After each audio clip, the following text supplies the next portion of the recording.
జ్ఞానం, శక్తి, భవిష్యత్తు. ఇది ఏఎస్ డిజిటల్ బ్లాగ్స్.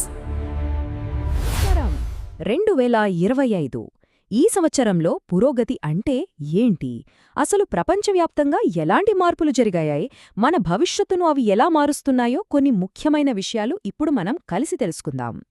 అవును, 2025లో పురోగతి అంటే ఏంటి? అంటే ఇది ఏదో ఒక్క విషయంలో వచ్చిన మార్పు కాదు. చట్టాల్లో, సమాజంలో, మన గుర్తింపులో, కొత్త కొత్త ఆవిష్కరణల్లో ఇలా ఎన్నో విషయాల్లో వచ్చిన మార్పులన్నింటినీ కలిపితేనే అది అసలైన పురోగతి అన్నమాట. వాటి గురించే మనం ఇప్పుడు చూడబోతున్నాం. సరే, అయితే ముందుగా మనం చట్టం, సమాజంలో వచ్చిన కొన్ని మైలురాళ్ల గురించి మాట్లాడుకుందాం. ఇవి ఎలాంటి మార్పులంటే మన హక్కుల్ని, మన ప్రాతినిధ్యాన్ని పూర్తిగా మార్చేసేంత శక్తివంతమైనవి. చూడండి, ఉరుగ్వే లాటిన్ అమెరికాలో కారుణ్య మరణాన్ని చట్టబద్ధం చేసిన మొదటి దేశంగా నిలిచింది. ఇది చాలా పెద్ద విషయం, ఎందుకంటే ఆ ప్రాంతంలో ఎక్కువగా క్యాథలిక్ జనాభా ఉంటుంది. వాళ్ళు ఇప్పటికీ స్వలింగ వివాహాలు, అబార్షన్, గంజాయి లాంటి విషయాల్లో చాలా ప్రగతిశీలంగా ఉన్నారు. ఇప్పుడు ఈ చట్టంతో మరో ముందడుగు వేశారన్నమాట. మరి ఉరుగ్వే చట్టానికి మిగతా దేశాల చట్టాలకి తేడా ఏంటి? చాలా దేశాల్లో ఎలా ఉంటుందంటే కేవలం 6 నెలల్లో చనిపోతారు అని డాక్టర్లు చెప్పిన వాళ్లకి మాత్రమే ఈ అవకాశమిస్తారు. కానీ ఉరుగ్వే అలా కాదు. భరించలేని బాధ ఉంటే చాలు, వాళ్ల ప్రాణం మీద వాళ్లకి హక్కు ఉంటుందని చెప్పింది. ఇది చాలా పెద్ద మార్పు కదా. సరే, ఉరుగ్వే నుంచి ఇప్పుడు మనం ఇండియాకి వద్దాం. ఇక్కడ కూడా ట్రాన్స్జెండర్ హక్కుల విషయంలో ఒక చరిత్రాత్మక నియామకం జరిగింది. అది కూడా ఏకంగా సుప్రీంకోర్టు స్థాయిలో. అక్కయి పద్మశాలి గారి నియామకం ఇది మామూలు విషయం కాదు. ఎన్నో ప్రథమాలకు ఇది వేదికైంది.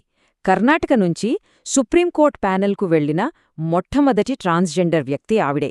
అంతేకాదు, సుప్రీంకోర్టు నియమించిన ఒక కమిటీలో ట్రాన్స్జెండర్ సభ్యురాలుండటం కూడా ఇదే ఫస్ట్ టైం.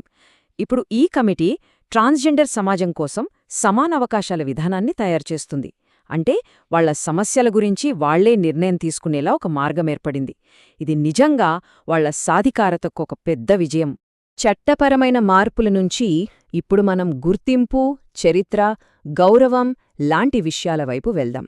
అంటే మన సంస్కృతిని, మన చరిత్రని ఎలా కాపాడుకుంటున్నామో, ఎలా గౌరవించుకుంటున్నామో చూద్దాం. బాథౌయిజం ఈ పేరు బహుశా చాలామంది విని ఉండరు.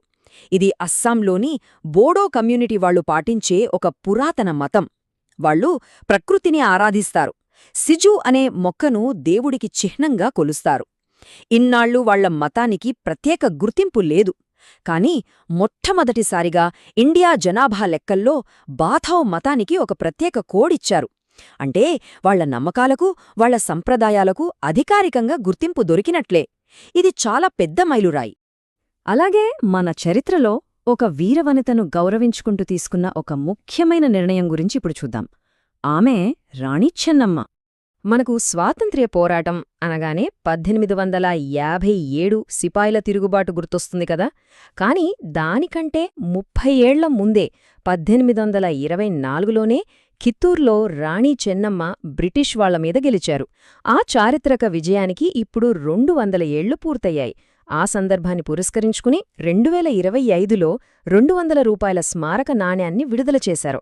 అంటే ఆమె ధైర్యానికి, ఆమె పోరాటానికి ఇది ఒక గొప్ప నివాళి అన్నమాట. గోకు యొక్క స్వరం, డ్రాగన్ బాల్ సిరీస్ చూసిన వాళ్లకి ఈ వాయిస్ గురించి ప్రత్యేకంగా చెప్పక్కర్లేదు. ఆ వాయిస్ వెనుక ఉన్న లెజెండ్ మసాకో నోజావా గారి గురించి ఇప్పుడు మాట్లాడుకుందాం. జపాన్లో సాంస్కృతిక యోగ్యతగాల వ్యక్తిగా ఎంపికైన మొట్టమొదటి వాయిస్ యాక్టర్ ఆవిడే. ఈ గౌరవంతో పాటు ఆమెకు జీవితాంతం సంవత్సరానికి 3.5 మిలియన్ యెన్ల పెన్షన్ కూడా లభిస్తుంది. 60 ఏళ్లకు పైగా ఆమె జపాన్ సంస్కృతికి చేసిన సేవకు దక్కిన గుర్తింపు ఇది.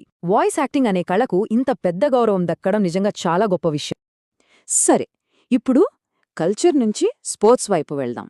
ప్రపంచ వేదికపై మనవాళ్లు సాధించిన కొన్ని అద్భుతమైన విజయాలను చూద్దాం. 150 ఇది కేవలం ఒక నంబర్ కాదు, ఒక పర్ఫెక్ట్ స్కోర్. ఆర్చర్ జ్యోతి సురేఖ వెన్నం ఆర్చరీ వరల్డ్ కప్ ఫైనల్లో వరుసగా 15 సార్లు 10 పాయింట్స్ కొట్టి కాంస్య పతకాన్ని గెలుచుకున్నారు. అంత ఒత్తిడిలో పర్ఫెక్ట్ స్కోర్ చేయడమంటే మాటలు కాదు. ఆమె ఏకాగ్రతకు, నైపుణ్యానికి ఇదొక నిదర్శనం. అంతేకాదు, ఈ విజయంతో జ్యోతి వెన్నం ఒక కొత్త చరిత్ర సృష్టించారు. సీజన్ ఎండింగ్ వరల్డ్ కప్ ఫైనల్లో పతకం గెలిచిన మొట్టమొదటి భారతీయ మహిళా కాంపౌండ్ ఆర్చర్గా నిలిచారు. ఇది ఇండియన్ ఆర్చరీకి ఒక గర్వకారణమైన క్షణం. మరోవైపు షూటింగ్లో కూడా ఒక చారిత్రక విజయం నమోదైంది. ఏథెన్స్లో జరిగిన ఐఎస్ఎఫ్ వరల్డ్ ఛాంపియన్షిప్లో జోరావర్ సింగ్ సంధు మెన్స్ ట్రాప్ విభాగంలో కాంస్యం సాధించారు. ఇది ఎందుకు పెద్ద విషయమంటే వరల్డ్ ఛాంపియన్షిప్లలో ఈ ఈవెంట్లో ఇండియాకి ఇది కేవలం 3వ పతకం మాత్రమే. అంటే అతని విజయం ఎంత విలువైందో మనం అర్థం చేసుకోవచ్చు. ఇక మన చివరి విభాగానికి వచ్చేద్దాం. మన భవిష్యత్తు పురోగతికి ఇంధనంలా పనిచేస్తున్న కొన్ని ఆర్థిక, శాస్త్రీయ విషయాల గురించి ఇప్పుడు చూద్దాం. యూపీఐ మనందరం ప్రతిరోజూ వాడేదే. దాని ఎదుగుదల ఎలా ఉందో చూడండి. 2024 అక్టోబర్లో 23.49 లక్షల కోట్లుగా ఉన్న లావాదేవీలు సరిగ్గా ఏడాదికి అంటే 2025 అక్టోబర్కి 27.28 లక్షల కోట్లకు చేరాయి. అంటే ఒకే ఏడాదిలో 16% పెరుగుదల. ముఖ్యంగా పండగల సీజన్లో జనాలు బాగా ఖర్చు చేయడంతో ఈ గ్రోత్ కనిపించింది. ఇండియాలో జరిగే మొత్తం డిజిటల్ పేమెంట్స్లో యూపీఐ వాటా ఎంతుందో తెలుసా? ఏకంగా 85%. మిగతా అన్ని డిజిటల్ పద్ధతులు కలిపి కేవలం 15%. దీన్ని బట్టి మన డిజిటల్ ఎకానమీకి యూపీఐ ఎంత కీలకమో అర్థమవుతోంది. ఇది మన డిజిటల్ ఇన్ఫ్రాస్ట్రక్చర్ సత్తా ఏంటో చూపిస్తోంది. ఇప్పుడు సైన్స్ వైపు వద్దాం. ఇండియా, యూకే మధ్య ఒక కొత్త సైంటిఫిక్ ప్రోగ్రాం మొదలైంది. దాని పేరే రామానుజన్ ప్రోగ్రాం. దీని కింద ఫేజ్ 1లో ఇండియా నుంచి పీహెచ్డీ స్టూడెంట్స్ రీసెర్చ్ కోసం యూకే వెళ్తారు. ఆ తర్వాత ఫేజ్ 2లో యంగ్ ఇండియన్ రీసెర్చర్స్కి లండన్లో ఫెలోషిప్లిస్తారు. అంటే 2 దేశాల మధ్య నాలెడ్జ్ షేరింగ్ ద్వారా నెక్స్ట్ జనరేషన్ సైంటిస్టులను తయారు చేయడమే దీని లక్ష్యం. 460 మిలియన్లు ఏషియన్ డెవలప్మెంట్ బ్యాంక్ ఇంత పెద్ద మొత్తంలో లోన్ను ఆమోదించింది. ఎందుకంటే మహారాష్ట్రలోని గ్రామీణ ప్రాంతాల్లో కరెంటు వ్యవస్థను ఆధునీకరించడానికి, అలాగే సోలార్ పంప్సెట్లను ప్రోత్సహించడానికి. దీనివల్ల ముఖ్యంగా రైతులకు పగటిపూట నమ్మకమైన కరెంట్ అందుతుంది. అది సోలార్ పవర్ ద్వారా. ఇది వ్యవసాయానికి చాలా పెద్ద బూస్ట్ ఇస్తుంది. సో మనం చూసిన ఈ క్షణాలన్నీ 2025ని నిర్వచించాయి. చట్టంలో, సమాజంలో, క్రీడల్లో, సైన్స్లో ఎన్నో మార్పులు. మరి రాబోయే సంవత్సరాన్ని ఏ విషయాలు నిర్వచిస్తాయి? పురోగతి అనేది ఒక నిరంతర ప్రయాణం.